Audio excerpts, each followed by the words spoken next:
Okay, so welcome back to another guide on this channel, and this one we need to talk about SubSynth from Plugin Alliance. And I'm covering this one because it's one of the plugins that you get on the the cheap subscription bundle that they have. You know, the $50, and you get a bunch from different brands.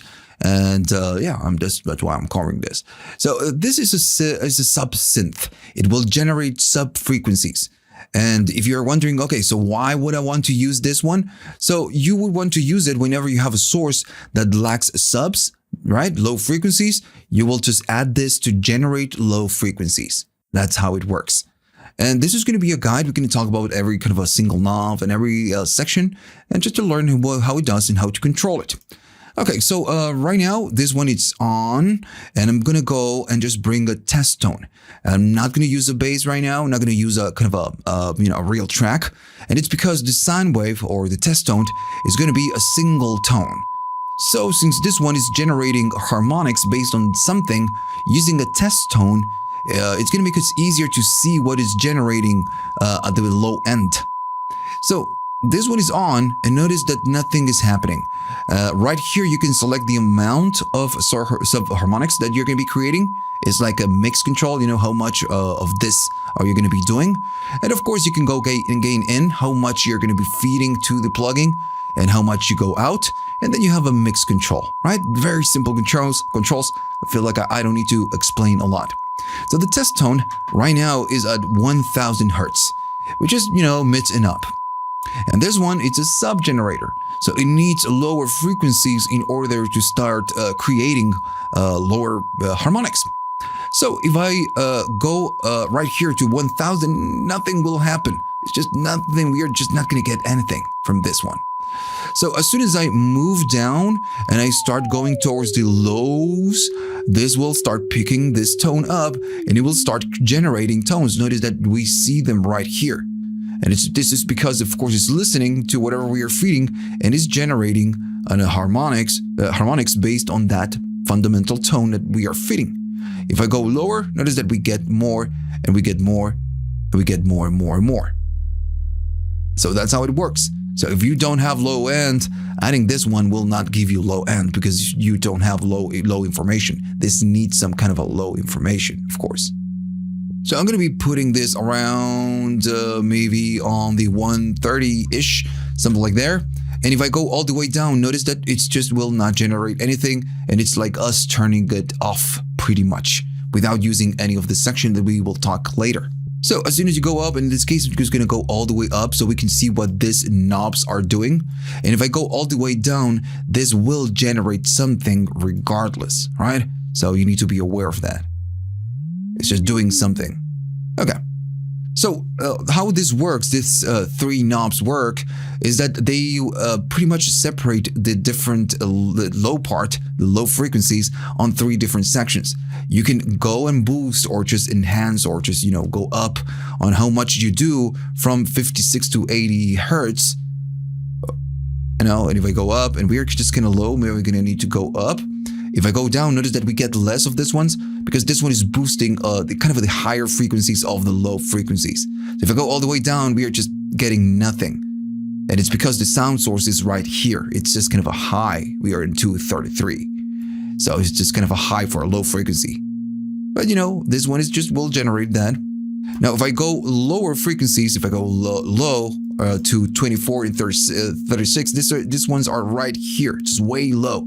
So if I go up, we get a little bit less than this one because, of course, the fundamental tone is right here. But if I go all the way down and I get closer to 24 and 36, we are just going to get more of that, of course. And notice that we hear kind of an increment on the low frequencies, right? So the other one, this one is going to be like the mid part. It's between 36 and 56 hertz. So if I go up, we're still going to get, a bunch of harmonics right there. Now you can use a combination of all three right here. And you're going to get, of course, an increase of the lows. And if I just go all the way down and go maybe up in gain so we can hear what this is doing.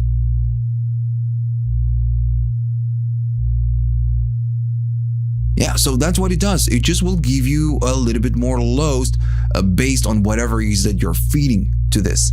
And since of course it's important what you're feeding, you get the trim control right here. Why? Well, maybe because the input source is just not that loud, so you're just gonna get less, right? So maybe you want to kind of boost a little bit of whatever it is that you're doing right here on these frequencies, and you're gonna get more of that. Same thing for the other ones. You can just go down or go up, go 0 dB or go up. You just can boost in this case. If I boost this one, we're gonna get more on this section. And if you boost this one, you're gonna get more on that section. It's a pretty straightforward, kind of a plugin. All right. So then you have this solo section. You can just solo whatever it is that you're doing right here. And notice that the other ones are just gonna be going down. Maybe I go up this one and I disable this. So yeah, that's pretty much what we are doing. All right, so let me go all the way down and notice that we are just gonna get less and less and less. You can even trim this and you will still get a bit more because you're boosting the signal pretty much. So this is going through something, and if you start moving the knobs, of course, you're gonna get much more. And you need to kind of use this with care. Right now, we don't get a lot of sub frequencies, it's not super subby because we are using a test tone.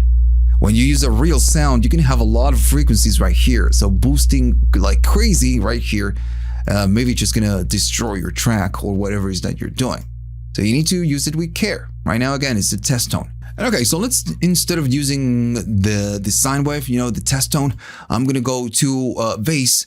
And for now, I'm just going to disable so you can hear how this sounds. And it's a bass sound, and kind of an acid kind of a sound. And it sounds cool for an acid track, but we don't get a lot of bass. Notice that the main frequencies right here, we do have something right there, but we don't get a lot, right? So what I would like to do, I would like to add a little bit of subs because we don't have a lot. Now I'm gonna just turn it on and I'm gonna go maybe all the way back to default. Maybe I'm gonna bring a default version of the plugin right there, okay? And I'm gonna enable this, it's already enabled. And if I go down, go up, you're just not gonna get much, of course. So you can go gain in and feed more, but just gonna be going up in volume, all right? Now the magic happens when you start boosting this. And I'm gonna shut up and you're gonna hear the difference.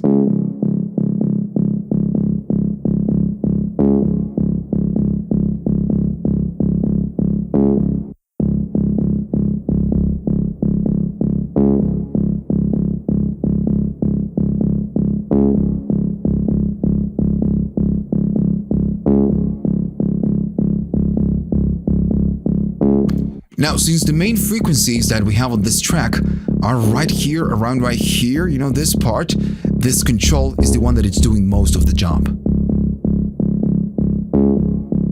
Now, if I go all the way off, you're gonna really notice the difference.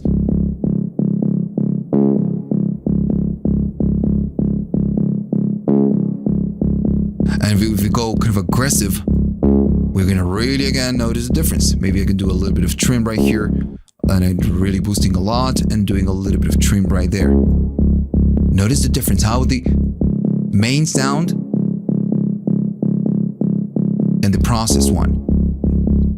We are getting all of this. And I want you to look right here. All of that goes away. So this is why you would want to use this plugin. Maybe you have a sound source that has no low information, so you use it just to add subs. So then if you go right here, you get the MS section, and this is something that you get with all the plugins from Plugin Alliance. You just get, the mono maker is just gonna make whatever frequency that you're selecting right here, maybe go to 442 hertz, and everything that is below that will be mono. And if I do 3K, notice that now it sounds mono. Stereo, mono. It is because the fundamental frequency, everything is right here. So all of this is just stereo and all of this is just mono. All right, so now everything's mono. And then you get the stereo width. You just can go and make it wider. Right, so very simple. So that's it, that's kind of the plugin. This is like the main function of this plugin. So then you have this control, which is going to be the edge, And this one works is very specific in how it works. So right here, you have two different modes, and you have a squeeze and you have a drive. So this squeeze is going to be compression. That's what it means. And then you have two modes. The smooth is like a soft clipping kind of a sound. You're going to get a little bit of saturation. And the other one, it's pretty much the same thing, but you can, when you go really up on this, both controls, and they both are related, you're going to be entering in on the saturation and maybe distortion territory. Now I'm going to go back to the sine wave. So you can see how this works. Maybe I'm going to put it on maybe 100 and something right there, just to show you how this works.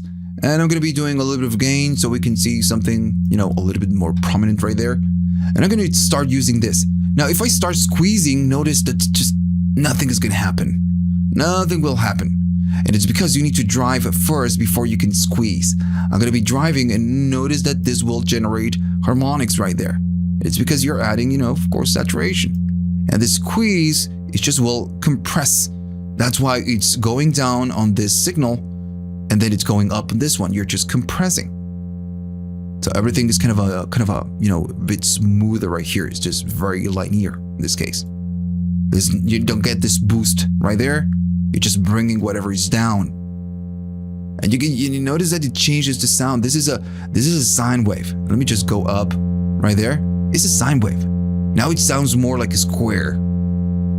Let's say sine wave, square. And this is the smooth. Now, of course, we are going all the way up and all the way up. What happens if I do the same on the other one, on the harsh? If I go there and I drive it and I squeeze, of course, it will go up in volume, but it's just working on a different way, right?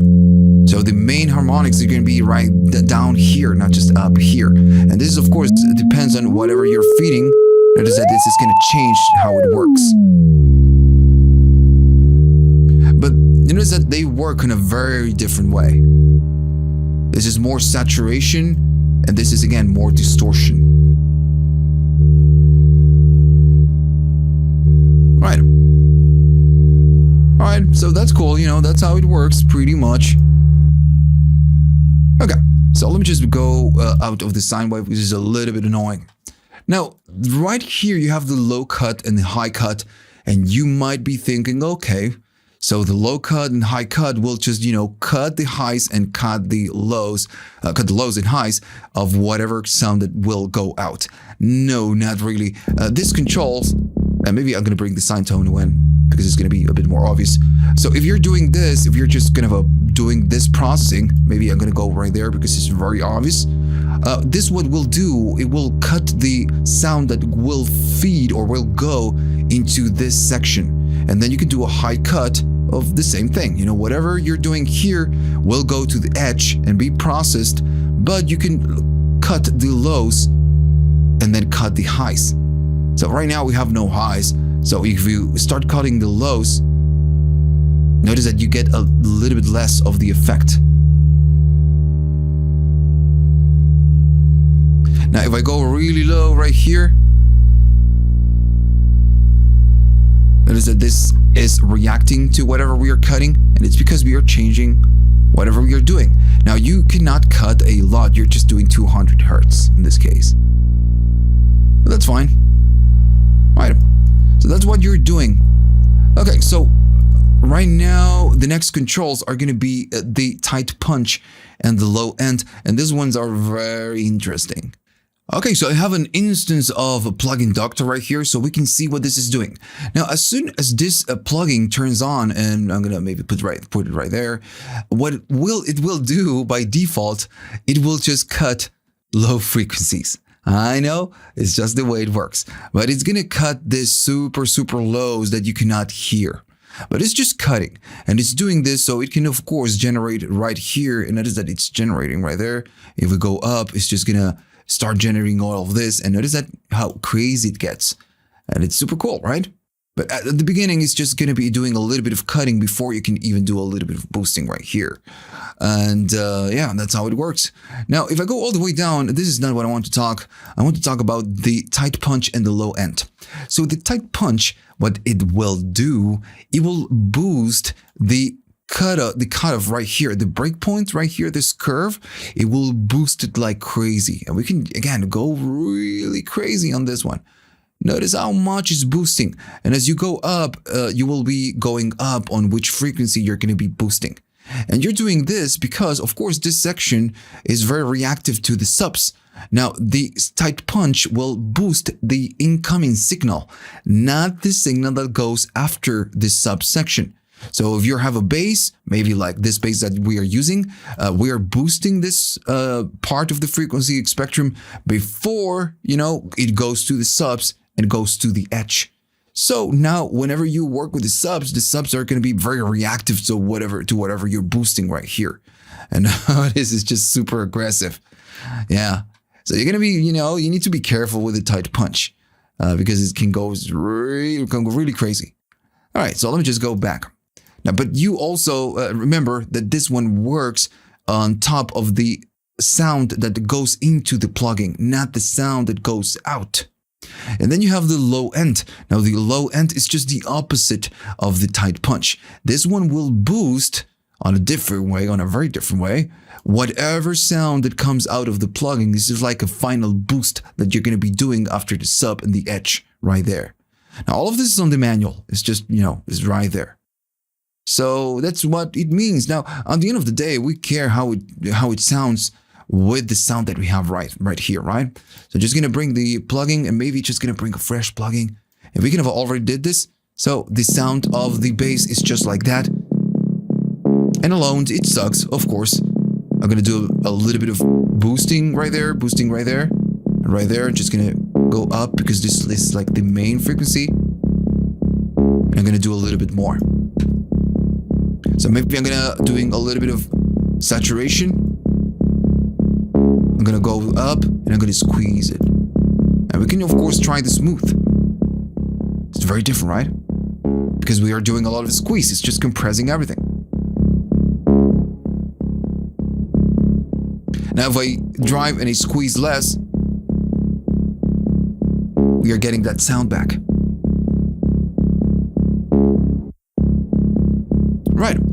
So then, of course, you have the low cut and high cut. Pretty simple stuff. Now, let's see what happens with the tight punch.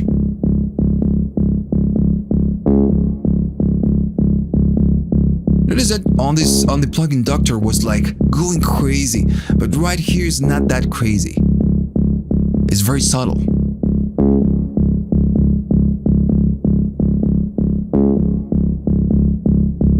Let's just make it a little bit more obvious. And you can hear that, that low end going up. And then this one, of course, will boost whatever it is that you're doing. And now we went from having this to having a lot. And notice the frequency spectrum that you have right here. Just a lot. Now, if I go to the track and I take a look at right here, of course, you're adding a lot of information and on top, we are just boosting. So this one will just, go up in the amount of dBs. So you're going to need to control that. So of course, you have the gain out and this one will just kind of bring it to the same place where we were before. And you can still hear the subs, right? Right. So that's it, just a very nice, easy plugin to use that you can use just to add a little bit of more low end and subs to whatever sound source that you have. So on the manual, it says that this plugin was based around a hardware unit from Brainworks itself. I couldn't find any information about that. I tried to find the hardware unit, maybe some pictures, something like that, and I couldn't find anything. So we are just gonna need to trust whatever the manual says.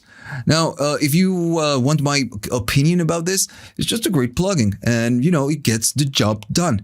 It's a very simple one. You don't get the flashy controls and it looks a little bit kind of outdated. but it gets the job done, right? You have something that needs subs, needs a little bit more lows. You're gonna put this, and you're gonna get it, of course. All right, so that's it. It's just a good plugin. You get what you pay. Right, so hopefully you like this one, and remember to like and subscribe, and remember to check Patreon. Maybe you like what I do and you would like to buy me a coffee. You are free to do so, only if you can afford it and you have the money. Go to Patreon and buy me a coffee. Why not? I will be grateful if you do that, and you're going to be helping the channel, of course. So see you on the next one.